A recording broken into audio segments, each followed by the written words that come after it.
Alright, so everybody, this is Z33 back to a brand new video.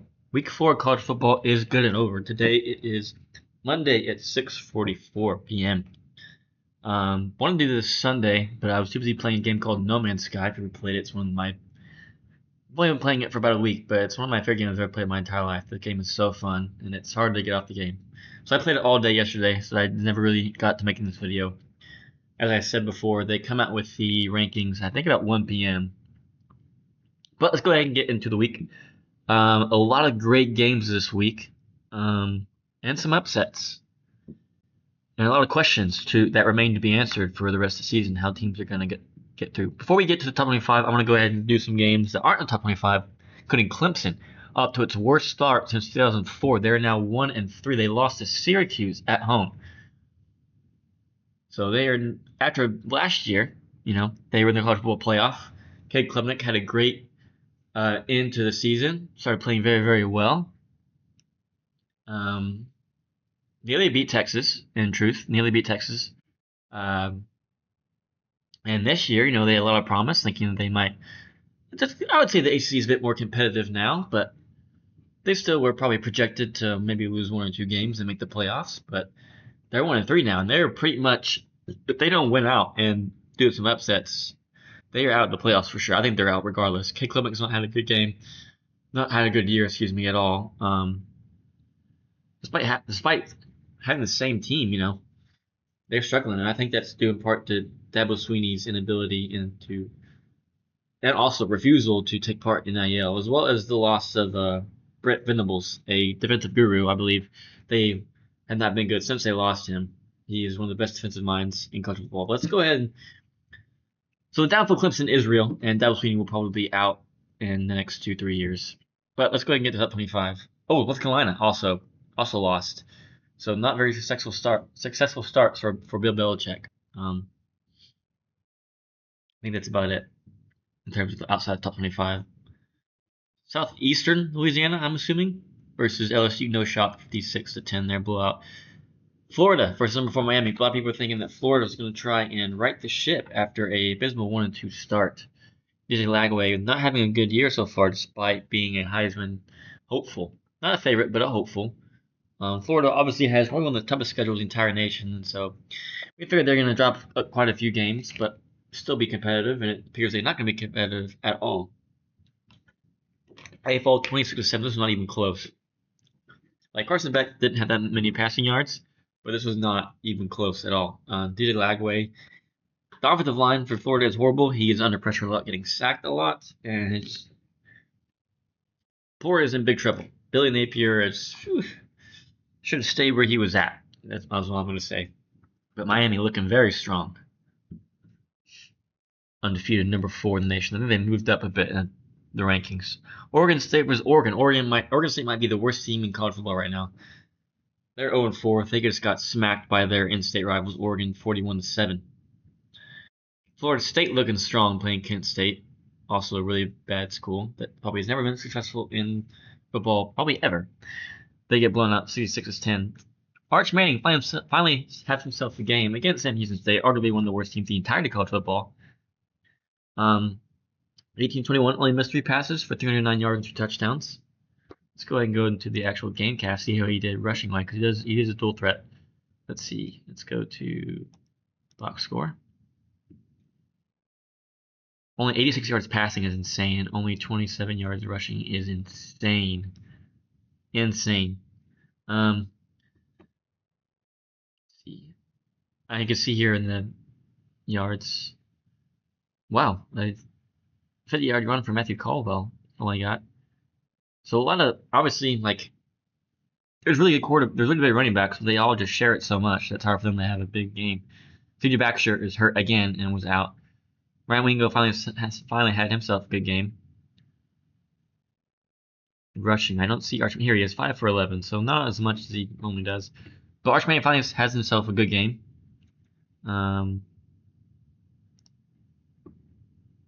People think, oh, it's only against Sam Houston State, one of the smallest teams in the entire country. But all it takes is one good game to get that swagger back, get the motivation back, and get back into the fields. Because I didn't get to watch the game. It was really annoying that it was Like it was locked behind either ESPN Plus or SEC Network Plus. I'm not paying for $30 for that shit. So it's very frustrating that I didn't get to watch the game. But I finally had a good game. I didn't get to watch it.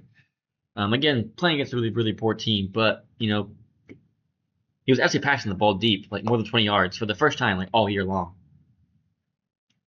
It was nice to see. Maybe he got a sports psychologist or something. I don't know. But we'll see how it transitions in the next week. Because I think next week is Oklahoma, so he has not played other than Ohio State, he has not played a good team yet. So we'll see if he can use this game as a momentum boost to prove that he belongs. And I'm hoping he does. Now, this was the big shock of the day. Number 9, Illinois versus number 19, Indiana. As we all know, Indiana, the new head coach, forget his name, came in from JMU last year. Had a very successful year, 10-2, only losing to Ohio State and someone else. They blow out Illinois.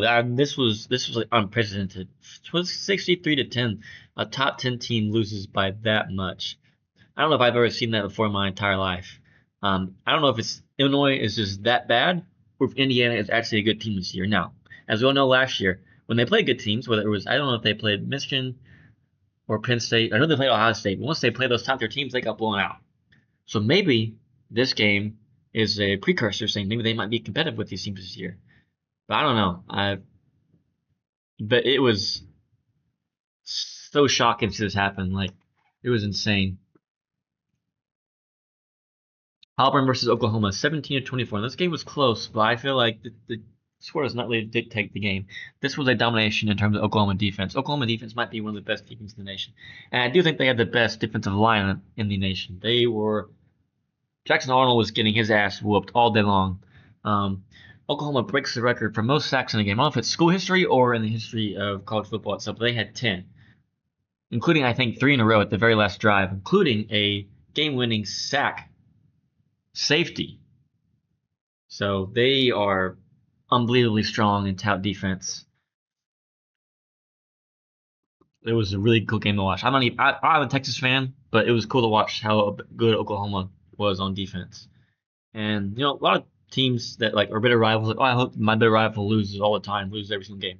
I'm the opposite way. I want my rival team to win until they play us, so that we're both top 2 teams, they're top teams in the nation, and so we play each other. It means that much more. Tulane has been a very successful Group of 5 team of late. Has pulled off some upsets of some big teams, but not this week. Ole Miss thrashes them 45-10. Ole Miss is looking very strong. I think they will be in the. I think they will finish in the. Let's say top 5, top 3 of the SEC. I think they're going to be more successful this year than they were last year. UAB versus Tennessee, no shock here, 55-26. This was another big one. Texas Tech versus number 16 Utah, 2 only apart by one ranking point. The Texas Tech was the number 1 offense in the entire nation. Their quarterback goes down, and they only scored 10 points at the half. The backup comes in and lights it up in the fourth quarter. 24 points to blow the game out of the water. Texas Tech is the real deal. Now, again, it's the Big 12, one of the weakest conferences. I do predict that when they get in the playoffs, they'll get their ass beat by the first Big 10 or 16 team they play. But I think they can run the table in the Big 12 this year. They are the real deal this year. Again, it's another Texas school that normally back in the day I'd always root against. But different conference now, and I want Texas schools to show out for the state of Texas, so I'm really happy to see them win. And I've got a few friends that are Texas Tech fans, so I don't mind it at one bit at all. Georgia Tech versus Temple, 45-24, no shock there, blowout win. Same with Vandy playing Georgia State, 70-21. I believe last year they lost to Georgia State actually, so they got their revenge this year. They're looking very, very strong. Pavia, their quarterback, who's like played for like 7 years or some shit, is looking really, really good. And Vanderbilt might be competitive in the SEC this year. They just might. You never know. Michigan versus Nebraska, a very close game.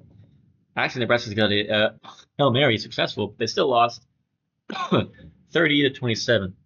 Nebraska, now has 29 straight losses versus teams in the top 25. It's bad for Nebraska, but we'll see what they do. South Carolina versus Missouri, despite getting Lenore Silvers back after their surprising blowout loss to Vandy last week, still lose to Missouri and fall to 2-2 after what people think they would be a top 10 team and a competitor in the SEC. They're now 0-2. Missouri, on the other hand, is now 4-0, having a great year under the new quarterback. I forget his name, but he's doing pretty good. And Noah Sellers also is not. I mean, he had 302 yards, but Hardy, I think, on Missouri is like #1 player in terms of rushing yards as well. Purdue versus Notre Dame, no shock here, 56-30. The close game, kind of at half, but then they blew it out of the water in the second half. Michigan State versus USC, 45-31. USC undefeated here. So let's go ahead and go into the rankings. See what we got cooking. Ohio State still #1. Obviously, Miami jumps Penn State as now #2 team in the nation, respectively so, given that they've played a lot tougher teams. I don't even think Penn State has played a good team yet the whole year. Get this ad out of here. LSU at #4, they drop one. Georgia and Oregon stay the same. Oklahoma jumps up 4 all the way up to #7. What the fuck is that noise? Shut up. Sorry, language. Stop, bro. All these ads. Fuck. Bro. Alright. Are you serious? Sorry, guys. This is ridiculous. That's never happened before. I need to turn on ad blocker. I had ad blocker on, but I don't know why it's not working right now. Okay, let's get back into gear. Oklahoma jumps after having arguably really good team. Play a lot of tough opponents as opposed to the other ones. Florida State drops one. A&M jumps Texas. Texas, despite finally having a good game, they dropped 2 points, are now just outside or just inside the top 10 at #10. Indiana jumps 8 points after its blowout win against Illinois from 19 all the way up to 11, just outside the top 10. Texas Tech, also a big riser, up to 5, number at 12, very deserving. Ole Miss stays the same. Iowa State drops. Still undefeated. Tennessee still at 15. Georgia Tech moving up still. Steadily, slowly but surely. I don't really understand why they weren't ranked at the very beginning of the year. They should have been. Let's be real. At #16, Alabama drops 3 despite winning at #17. Vandy is up 2 to 18, now cracking the top 20. Michigan back inside the top 20 at 19. Missouri also now in the top 20 at 20. USC still climbing into 21. Notre Dame 1 and 2 is at 22. Illinois drops from 9 all the way to 23. I really thought they would have gone out the top 25 because they just got put out. They did not deserve to be in the top 25 in my opinion. TCU and BYU firmly not ranked, are now in the top 25. Obviously dropping is Utah and Auburn. Like honestly, I would put Utah ahead of Illinois, to be frank with you. Auburn, Mississippi State, just outside, trying to get in. Let's go ahead and go into the schedule for next week. See what I think this is going to be a rivalry week, so we got some really, really big games coming up. Florida State versus Virginia, that should be a blowout. Florida State, TCU for Arizona State. Arizona State needs to win this game. Sam Levitt was supposed to be one of the Heisman favorites, and they have not played very well so far. I mean, it's still 3-1, so got long. I think that's just going to be extremely competitive. Sorry, the Big 12 is going to be very competitive this year, but must win here for Arizona State for sure. Georgia Tech versus Wake Forest should be a blowout. Illinois versus USC. I think Illinois sucks, but that's no fluke that they just got their ass whooped, so they'll probably get their ass whooped again. Notre Dame versus Arkansas. Honestly, guys, Arkansas could pull this upset. They are a couple plays away from being 4-0 right now. That's pure facts, and they're at home. This could be a big win for Arkansas, and a pretty much season-ending loss for Notre Dame. They're trying to get to the playoffs. I don't think they'll get to the playoffs. Even if they win out, I don't think they should be in the playoffs. Let's be real. Vandy versus Utah State should be a blowout. Ohio State versus Washington should be a blowout. LSU versus Ole Miss. It's going to be a great game in Oxford. I think this could go either way. Either LSU proves that they deserve to be in the top 25, and Garrett Nussmeier is not having that great of a year, proves his worth, or Ole Miss proves that they're here to play and that they're here to win the SEC. Personally, I would not be surprised if Ole Miss wins this game at home. Auburn versus Texas A&M. Jackson Arnold. I've already mentioned this. Last week they played Oklahoma, his former school. He was the one that led them to one of their worst seasons in the last 20, 30 years because he sucks. Went to Auburn. I think Auburn gets their ass whooped at College Station. I think this is the year of A&M to probably do well. I think they will. Now they've always been 8-4. I think they'll do a little bit better this year. Indiana versus Iowa. Indiana should blow up this team. Tennessee versus Mississippi State. I mean, they're 4-0, but they probably haven't played anybody yet, so you never know. Arizona versus Iowa State. Arizona, undefeated, still have Noah Fifta, who I think is a great quarterback. This could go either way. This could be an upset right here. Oregon, Penn State, this is the big game of the year. Gonna be a really fun game. This is going either way, really. Alabama, normally Alabama Georgia is the game of the week, but because Alabama is not ranked as high, they didn't get it because this is like a top 10 matchup, and this is not. But it's in Georgia. This could go either way. I think Alabama's better than they were last year. That's for sure. They've been playing a lot better. Ty Simpson's doing a lot better. He was the beginning of the season. This could go either way, even though it's in Georgia. You never know. Alabama might prove itself once again, despite having one loss this season, that they are still a top team. Or Georgia could prove its dominance again. Massachusetts versus Missouri, that should be a blowout, and then BYU versus Colorado. So Oklahoma and Texas do not play this week. They're on a bye week. BYU versus Colorado. This could be an upset here. Colorado's not that bad of a team. Really could be. Let's just go ahead and go into the stats real quick. We forgot to do that before we did that. Before we end, let's see what we got. Baylor guys still at top. Syracuse, Duke, pretty much the same here. Rushing, UTSA guys up there. There's the Missouri guy, Michigan guy. Makes sense. Michigan's a dominant team. Receiving, A&M dude is up there. USC dude, Tennessee dude. So yeah, that's it for this week. Excited for next week. Got a lot of big time games next week. Should be really fun. If you enjoyed the video, as always, subscribe for more content. This is G3 signing out.